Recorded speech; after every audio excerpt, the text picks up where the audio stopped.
What if your chat could think like a person? Today we pull back the curtain on ChatGPT and explain how this AI actually works. First, a problem. Humans wanted computers that understand language, but language is messy, ambiguous, and full of context. Early rule-based systems failed because they couldn't scale to the richness of real conversation. This created a demand for something new, models that learn from data rather than follow hard-coded rules. The innovation was neural networks trained on huge amounts of text.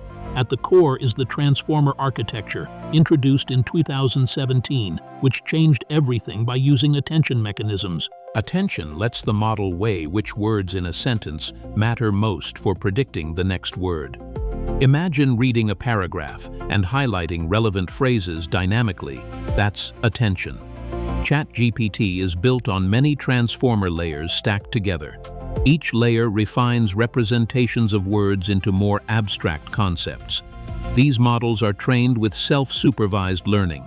They predict missing words in text and adjust millions or billions of internal parameters to reduce error. Parameter updates happen through backpropagation and gradient descent, driven by massive compute clusters. Training data is vast: books, websites, articles, and filtered content.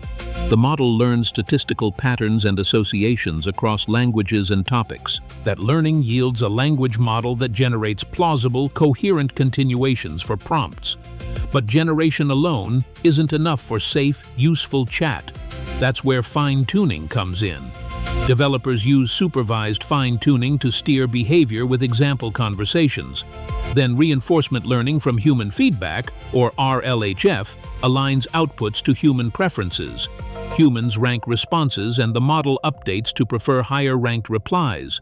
The result is a model that sounds helpful, honest, and harmless most of the time.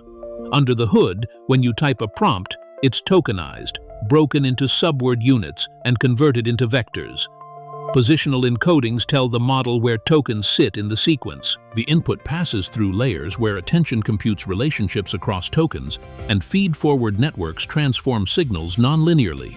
At the end, logits are produced for each possible next token, converted to probabilities with softmax, and sampling methods decide which token to output. Sampling strategies like top K, nucleus sampling, and temperature control creativity, diversity, and determinism. Temperature higher means more randomness, lower means conservative, predictable answers. Latency is a technical challenge.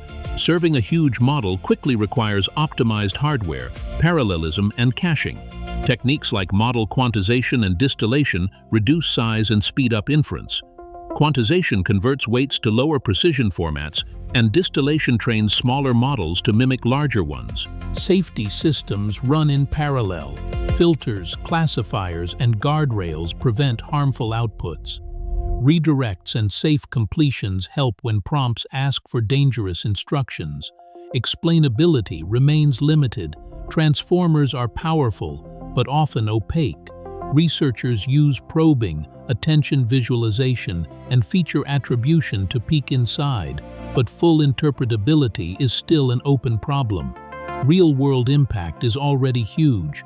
Writers use these tools to draft content, programmers get code suggestions, educators experiment with tutoring, and businesses automate customer interactions.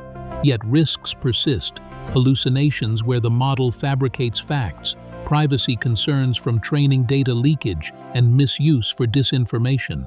Regulation, transparency, and technical safety research are needed as adoption scales. Looking forward, multimodal models that handle text, images, audio, and video are converging. These systems will integrate perception and language, enabling richer assistants that see and hear. Efficiency research aims to make models smaller, greener, and accessible on edge devices. Collaboration between industry and academia is driving benchmarks, audits, and better evaluation metrics. For creators and users, practical tips matter. Craft clear prompts, give context and constraints, and verify critical facts. Use system messages to set tone and role, and break complex tasks into steps. When relying on outputs, always validate with authoritative sources. In conclusion, ChatGPT is the product of breakthroughs in architecture, massive data, human feedback, and engineering at scale. It balances creativity and control, but it is not perfect or sentient. It's a sophisticated pattern predictor that reflects the data and design choices behind it. As we integrate this technology into society, understanding its mechanics helps us use it wisely and push for safer, fairer systems. That's how ChatGPT really works, and why it matters for the future of computing. If you found this eye-opening, like, follow, and explore AI responsibly.